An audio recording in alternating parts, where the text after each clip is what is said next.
Holy shit. All right, let me make sure it's loading on the YouTube. Hold on. It's not. Of course it's not. There we go. We're live. All right. Let me post this in the Discord. Not that this is behind the scenes at its best. There we go. We're live. All right. Let me post this in the Discord. I'm talking to myself. We're doing it. We're live. We're streaming. Let me post it in the other Discord that I'm just to thousands of viewers. Yeah. Right. We're all 0 of them right now, yeah. All right. Okay. That was a lot, to be honest. All right. Welcome to the 5:00 morning show, the obnoxiously early and sometimes broken Wicked Dicey show. Currently late, yeah. Oh, we even have like Cameron sitting up top right now. Cameron, you're the driver today. Yeah, so welcome to the obnoxiously early Wicked Dicey show. We're your hosts, Korey, Miles, and Cam. If you're joining us for the first time, be sure to like and subscribe. We just hit not 112, 115 subscribers. That's good stuff. Next stop, 1 million. Joining us today is the legend that is Basil. Hello. Connecticut, as far as I understand it. I almost put your last name in the stream title, and I was just because it's a fun last name. But I was like, I don't know if he wants me to just put that all out there. Carrera, right? Easy to find. Well, you have a unique name. I was gonna say, Basil probably gets people 90% of the way there already. So yeah. Basil and Seraphon. There's only so many of us. Yeah. So I saw this headline on Warhammer Weekly yesterday, which was, why didn't your team, Basil, beat up Korey's team at the Warhammer retreat? It was all over everywhere. Oh, is that true? Yeah. All of the Warhammer. This sounds sus. We got outpaired big time. Yeah. Anthony just took us to the cleaners in the pairing process. So, yeah. Anthony is smart, is the takeaway. I mean, it's not the incorrect takeaway, I would say. You could also take away Basil's dumb, but either way, I think the results are the same. Well, you weren't playing Seraphon, right? You were. No, I was playing ogres. So it was a list with 3 Frostlords on Stonehorns, a Tyrant, a Bloodbowl, an Icebrow, and then 3 units of Frost Sabers for battle line. Nice. And who did you get paired to? I paired myself into Brad because I thought, what better way to end the weekend than to try and slog through Soulblight Gravelairs. The old Soulblight. But yeah, I played Brad a couple of years, maybe it was 2 years ago at Summer Slaughter. He was my last game, so it was fun to play Brad again. Yeah. So to back up and not get too ahead of ourselves, we had an event this last weekend. It was really fun. I think it was really fun. I didn't get any sleep one day, but anyway. We had a Warhammer retreat. It was out in the woods near Charlton. In Charlton, yeah. Massachusetts. I can't say that. And we had about 32 players, which meant 8 teams, and we had it out. It was real fun. And we had some winners, which one of them is on this broadcast. Number 1. That's also have no, I didn't. I was actually on the chair next to me. I wasn't planning on. No, he carries it around everywhere now. It's like when he's not on screen, he has that on. Yeah, I've been showering with this on. Yeah. I mean, would. We also have some first place losers on the stream too. Oh yeah. So Fluff Crowd went. We lost, but we lost in glory, and it was fun. It was a lot of fun. So yeah, and then we just as like a little other primer, we had 40K upstairs. It was a little bit chilly of a weekend. It wasn't like too terrible, so a lot of people slept like in the dormitories. A couple of people slept outside. Yeah, and then that was like the opposite. It was like kind of crazy, like like heater central in the dorms. But big shout out, big thanks to Gil for hosting us. And Brindle Pond Conservatory, Nature's Classroom. Nature's check 'em out. Classroom. Yeah. If you guys want to do like bring the kids, I'm sure they got something. I'm Yeah. sure you can do something with the kids there. It seems like a plausibility. Mm-hmm. Cool. So yeah, let's chat that, and then I just as like a little other thing is Worlds is kind of happening, isn't it? We're pretty close. Yeah, pairings go up today. Pairings went up today. Are Okay. going. First round pairings are up today, I'm pretty sure. I think it's a little bit later. I don't know if did it already happen, Korey? I think it's like 12 our time. Okay. I'm surprised they put them out this early. Yeah, it's just the first round. They do Had it for a whole month. Yeah, it's like last year, Rob does like a little stream with the first round pairings. I think last year they raced marbles. Oh, that's amazing. To determine the pairings. This year he just posted a picture of like a board with a bunch of dice that had flags on them. So I imagine it'll be equally as fun. 2 p.m. Freedom Time. 2 p.m. Freedom Time. Tyler says. I love that. They're going to get more and more elaborate with the pairing process. Like next year is going to be like, I don't know, like darts, like to like an apple on someone's head. Mm-hmm. No, they'll make a Rube Goldberg machine. It's going to be like What is she going to turn into Saw? It's going to be a model to start it off, and then it's going to knock over a bunch of models. The pairings inside of them. It's going to hit a tape measure, which is going to retract. It's going to hit, Take their eyes out. So, Basil, who's going to get second and third at Worlds? Who's going to get second and third at Worlds? Who's going to get first? So traditionally, I'm going to take like the boring approaches.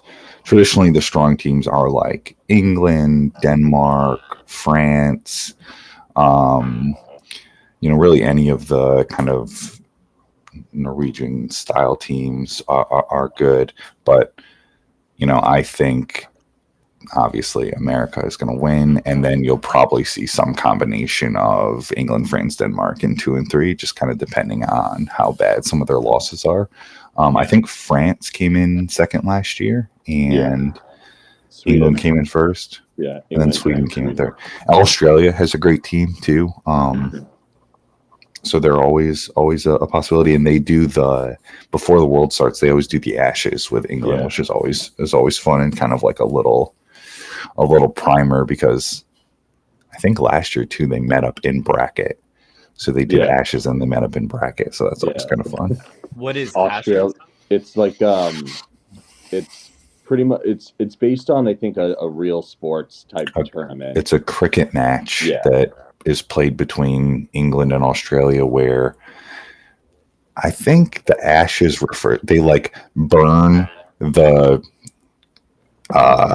is it cricket? I think it's cricket. It might be rugby. I don't know. They burn something from the clubs or whatever they use to play the sport. This is where I'm going to sound like an idiot because I don't know anything about any of those sports. They burn the things, and then that makes up the trophy that then gives out. And I think it's something that they started a long time ago when it was still like ETC. And so they just are kind of keep doing it, carrying it forward. It's fun.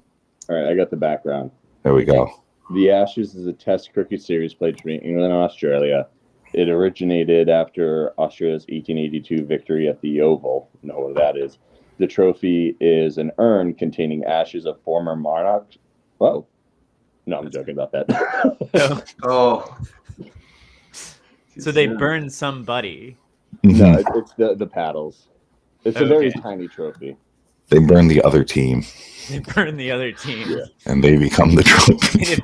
If they don't survive the fire, then they can't play. Right. I think last year Australia got capped in the Ashes, which is like you can only lose so badly for some reason. They won't give you a 0 score, but they I think England capped them. And then when they met in bracket, it wasn't as big of a murder. Mm-hmm. Yeah, I think the way the world does it, you're like capped at 100. So you can only score 100 max points, and the lowest you can score is 60. So it kind of like, I don't know if artificially is the right word, but it keeps the brackets a little bit tighter than like if you just get a full sweep of 20 O's and you're like, now we have 160 points and just going to blast ahead. Get fucked. Gotcha. Yeah. Gotcha. Are we Have going to you? take over-unders and if a member of the Irish team is going to get arrested at the table again? Oh, I hope so. That was beautiful last year. From my understanding, the cops came in and then everyone just pointed at the guy. Is that what happened? I was involved in the pointing, yeah. Are we supposed to? I thought we were supposed to like protect and defend our community. Yeah, snitches get stitches, dude. It's the Irish. No one likes them. Not even the What? Irish. What? I like the Irish. I'm Irish, and I hate the Irish. I'm Irish. I hate myself. That tracks. Okay. That's pretty interesting. I didn't realize that. I'm curious. Are there is it like 24? How many teams this year? Is it 22? I think. Are there like? Yeah, 27. I guess my follow-up question is: are there new teams joining this year? There are. Okay. Yeah, I think there's. Oh, well, Canada's going to make its first ever appearance, so they're technically a new team. Oh, Jordan going? He is. Jordan yeah, is. He's the captain of the Canadian team. I'm pretty sure. Yeah, Gotcha. and Dayton's the coach, or is Dayton a player? Dayton is playing. I'm pretty sure. I'm pretty sure Dayton is playing. Yeah. So is James O'Brien, He's our honorary Canadian. Yeah. Awesome.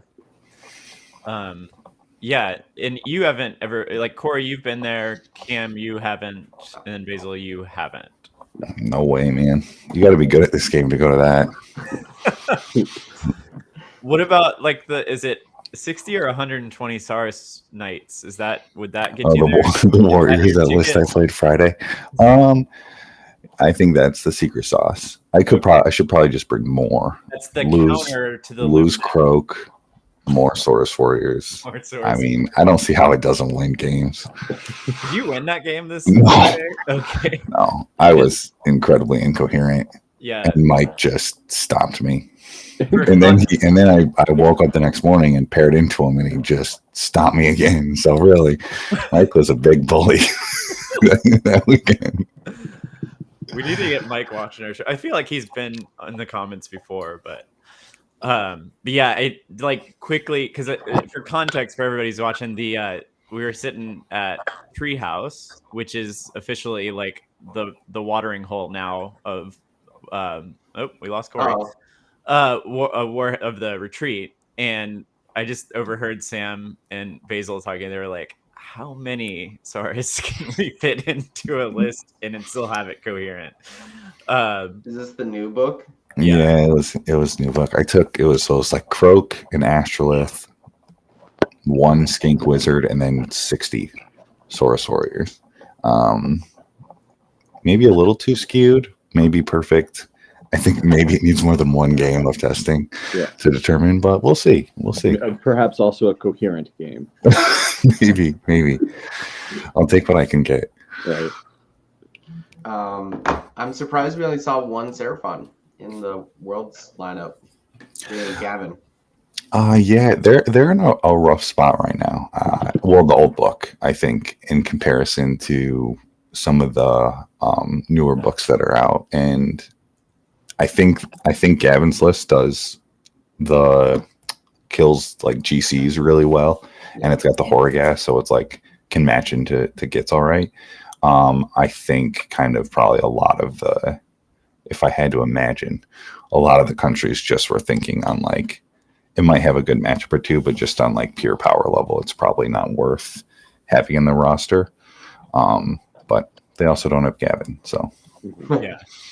I want to pause there and understand that because I saw that yesterday on I think it was like Rob's show. Yep. So TSM. Gavin's the only Seraphon player, right? the only Seraphon list at And that's like Worlds. I'm always suspicious of like US lists because a lot of US lists like they're just like I just want to have fun and fuck it and I just want to prove a point. But in this case, it's actually like a strategic thought, right? Like there was that's like not how this team is operating this year. yeah. Okay, Zero so fun they- allowed. Zero fun allowed. Bill would not have allowed it. All practice. Yeah. So my understanding is that Seraphon list, just kind of based on looking at it, like Seraphon already, kills GCs pretty well between the Realm Shaper and the Slan, and then he has the 2 Vexlors in it. So like, there's a pretty decent shot. You're killing some some GCs right off the rip, and then it has Horrorghast. So like Horrorghast kind of instantly makes you decent-ish into gets. So I think that's Elon potentially as well. Like you could just blow up a bunch of their shitty boys and then Horrorghast them. I don't think you're getting the Horrorghast off against. Well, there's a portal now. You just deploy outside of range. Isn't there a portal? No, I think the Seraphon list only has Horrorghast in it, but I'm not super sure. I didn't think never happening. We're gonna figure out. I think it's way down here. Hold on, sorry. There was a table of contents. Yeah, I don't actually do things the correct way. Table of contents in the glossary. Gavin, there it is. Gavin, we found it. I know how to use a keyboard, kind of. Oh my god, everyone's probably having like. Okay. Anyway, Thunder Lizards. The other fun fact that I just have to shout out for the amazing, like the entire European crowd who's watching this, all of them. If there's somebody in one of these lists, I don't know who, but I saw it yesterday and I was very excited, and it was the 4 Vexillar list, like the max Vexillar, like jump in, blow everything up list, which I'm sure is built for GCs. And then the other list that I thought was incredibly exciting, which I don't know if it's competitive or not, was the Korey Bigley would know this, but I think it was like 7 or 8 of those. What are the Fire Slayer guys? The little fun. I think that's Jeremy's list. It was Jeremy. Yeah, which again is another one of those like, holy hell, like where did this come from? He took something like that to Nova, right? I think. He took it to the Nova Invitational. And then he also took it to something else that I can't remember. He may have taken it to Castle. He did take it to Castle. Oh no, he was playing Daughters at Castle. No, he played Daughters for one game, and then he played Fire Slayer for the rest of the event. The meme is real, according to Bagley. But the what was I gonna? How does that? So actually, let me back up because I like backing up. Basil, you're on Team America, quote unquote, right? You're in I help out with their like Are you kind like of like Minuteman? B team, C team. I would say arguably D team. So if you feel like you're gonna give too many things away, just stop altogether and say shut up, Miles. But I am curious on how that Grimwrath Berserker list makes any sense. Oh, dude, your guess is as good as mine, man. There's an entire video of it on Jeremy Vest's YouTube channel. It's the concept is decentralized threats. He's already put it all out there. Okay, I'll have to watch that then. I hadn't seen that. I was very surprised to see, especially just looking at Matt Beasley's list for Tzeentch, that everybody's doing Guild of Summoners, and Matt decided to bring Conflag. Conflag, that's the extra rend on the horror shots. Well, and Flamers, but he doesn't have any Flamers. Interesting. Yeah. He's got 20 pinks, so. I mean, yeah, and actually, that image I sent you, Cameron, which was like, what was it, like 19 lists? I don't know how the exact number. It was like 13 or 14 of them were Guild of Summoners. Yeah, which was crazy because we were flying back from LVO, and I was asking Cam a lot about Tzeentch because I don't know Tzeentch very well, and he was like, yeah, no one ever runs Guild of Summoners. And then like we get to World, and it was like everyone runs Guild of Summoners. Well, no, I didn't say but that. Again, not trying to misquote you or anything. I'm just LVO where not Scooter. Caleb always runs Guild of Summoners. So okay. There's clearly power there. Yeah, it's just like hidden power that better players can see than I can see. So yeah, not trying to call you out there. It was like that was like mind bending to me when I saw that list, and I was like, oh my gosh, there's so many people doing the big chickens. Yeah, no, I mean, you just have to bring your screens because you're not replenishing your screens ever. So yeah, he's got 20 pink horrors and untamed beasts. So yeah. I like the frigate list. That's the 3 frigates. Yeah, the Zac springing. I love that. Well, just because like I feel like a lot of the KO lists fall into like a very similar archetype, and that list is a lot different. Yeah. So they must have like an idea of what they want to do with it. I don't know what that idea is, but that'll be fun because you're just like charging stuff with frigates. And I mean, boarding action. How is that not awesome? Build to ramming speed. Yeah. If he doesn't say that after every charge, I will be disappointed. Yeah. Last thing I'll say about Zinch was after this weekend, I realized that if I'm going to go like stay up till 3 a.m. every time on the weekends that we're there at team events or whatever, I'm going to pick an army that's not that hard to pilot in the morning. Like Stonehorns. Yeah, it took me like, I would be halfway through round 3 in each of the mornings, and I'd be like, okay, now my brain's alert, potentially, but I've already made a million mistakes, so. Yeah. It's a really easy list to pilot. Yeah, I need something like Slaves to Dark. I was gonna say. Yeah. You were running the bridge list, right, Korey? Yeah, that was. Yeah, dude. Cast I started bridge. to really like it. Flow shit through it. It's on the shelf now. I got my little elves back out. Nice. You bastard. Yes, sir. Yeah, because they're slightly less powerful now, so I can go back and play them. I don't like to play things when they're too powerful. Clearly, right. I have some sort of weird reverse brain damage. Lumineth, not historically a very mid-tier army. Yeah, no. It was funny though, because like all the changes that they did to Lumineth, like officially in the last FAQ, were things that I was always just like not smart enough to read the rules to understand I could have done them. So I've been playing with like a self-nerf for like over a year. There you go. You're just getting ready for this moment. It was like training with, like the weights on or whatever. Exactly. Yeah. I've got a friend who he's like more of a beginner. He doesn't play very often. And I was trying to explain to him how you start to find your list archetype that you lean into. So like Korey is, like his play type is like Lumineth, right? NPE.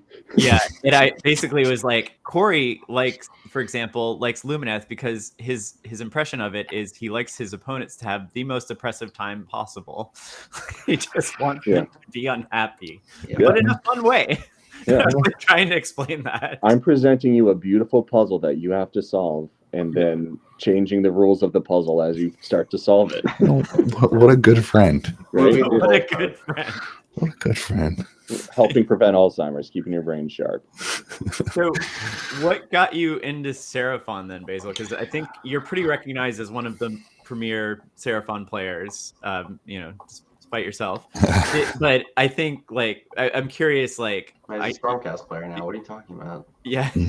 I'm curious, like, what's your draw to them as a whole? Is it just the laser dinosaur aspect? Yeah, man. I'm going to be real boring with this one and say dinosaurs. When I was, like, super young and saw Warhammer for the first time, it was some dude who had, like, the old, like I don't know if you remember, like, the really, really old Seraphon models, like the Saurus or, like this with, like, 2 things, and the Stegodon is, like, that, I don't know, it looks like it was made in 1900.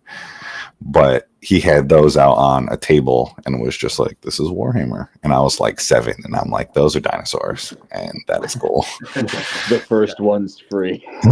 And then I actually didn't get into the game then and there, but I years later we ended up getting into it, and I was like, oh, of course it's gotta be Seraphon. So yeah.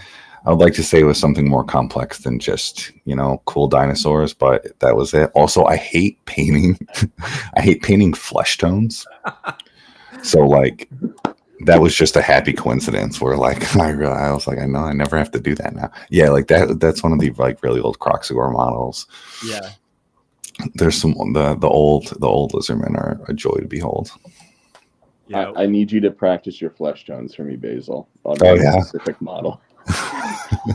I had to a little bit with the ogres. I had to paint up some of those GCs, and it was not as bad as I thought it was going to be.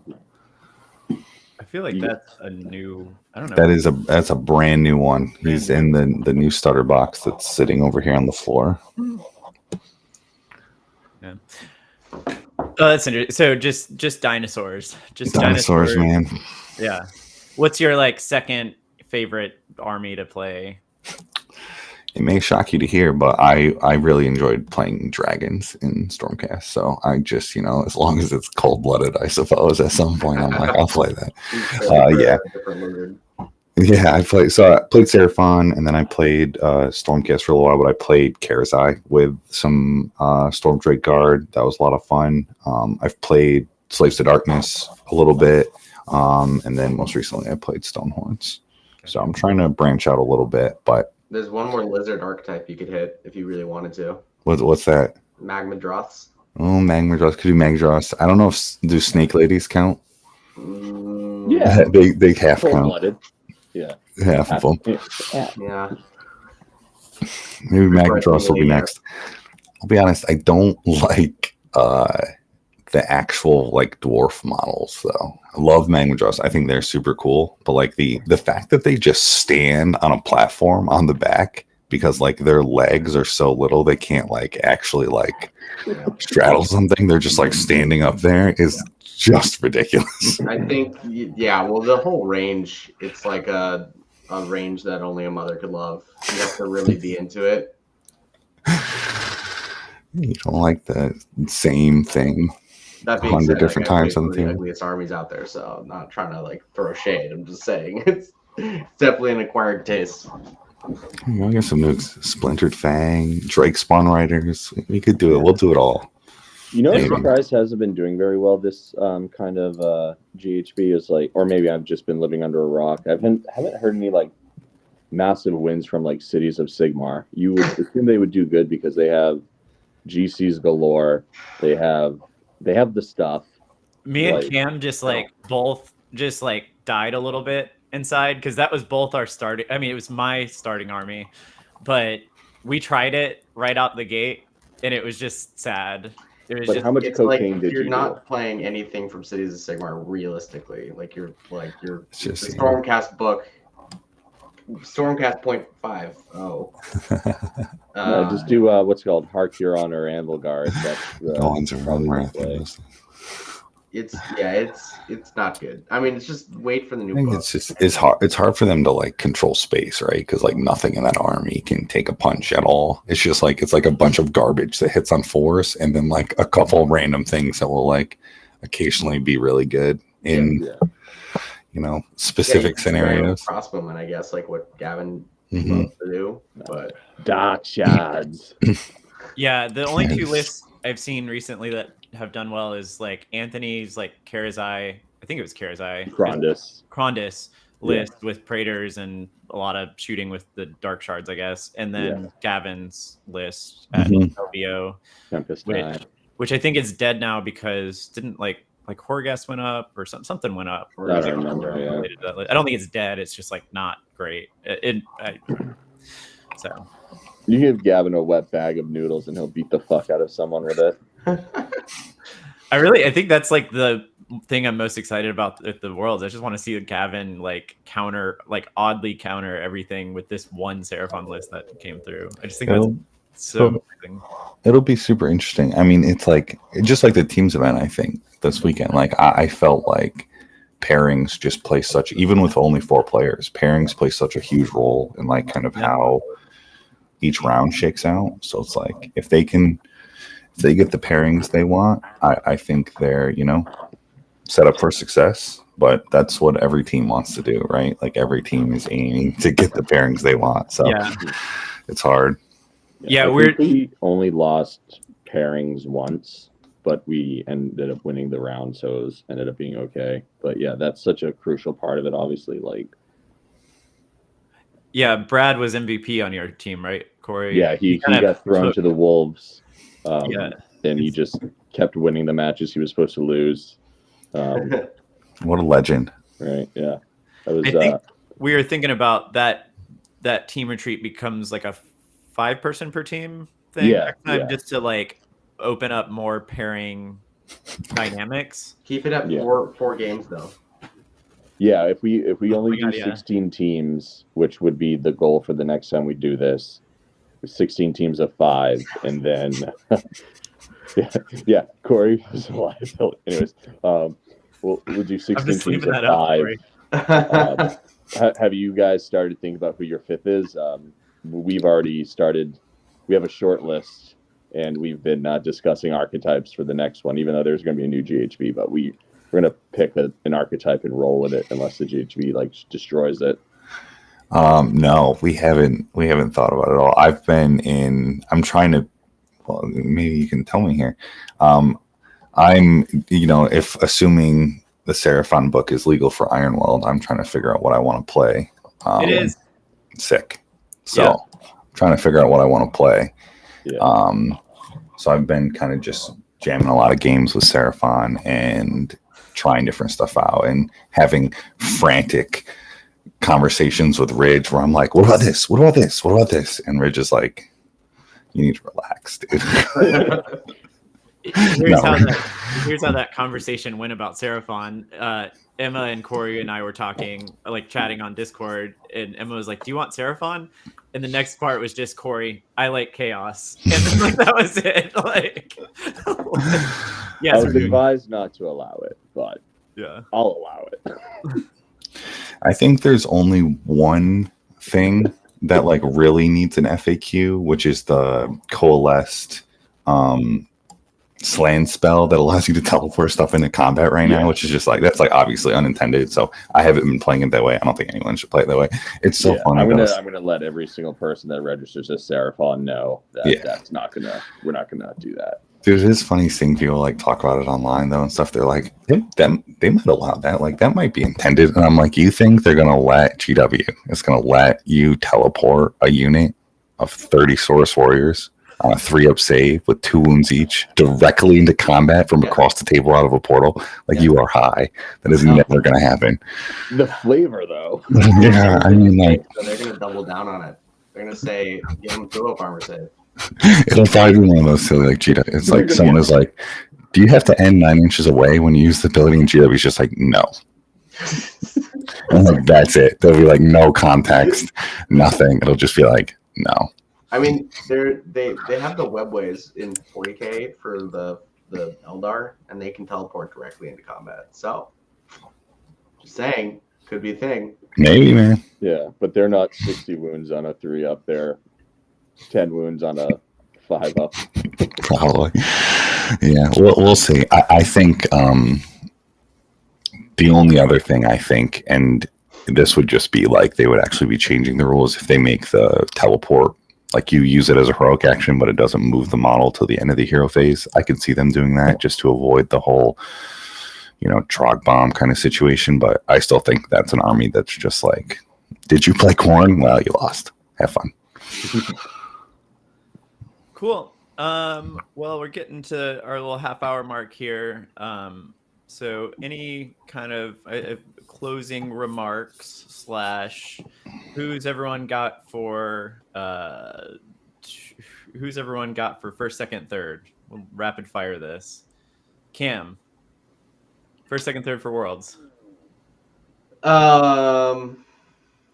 You can't not say US. Well, then this seems flawed. No, I'm just kidding.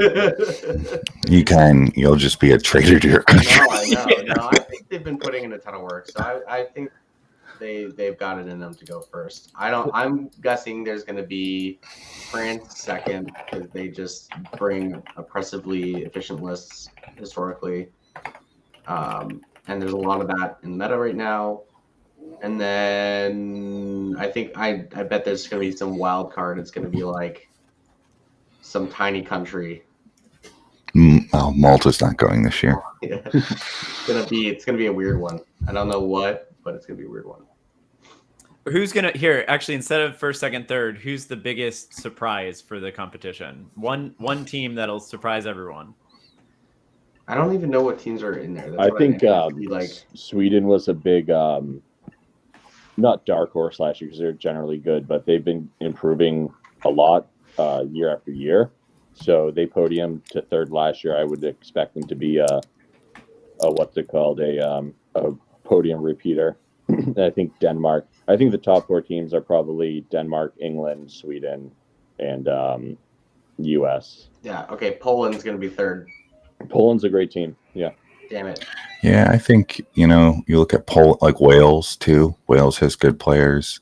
Poland has. I think It's interesting because it really comes down a lot to just like pairings, because like the scores can be so tight that like things can be very close in kind of like that top 5 and still, you know, be a little up in the air. Because I mean, like Australia is really good, Wales is really good, like I said, Poland, Norway, Denmark, Sweden, France. Like there's just, it's a lot of really strong teams. And I think sometimes England winning every year makes it seem like it's just not, but it really is. It's a rough go.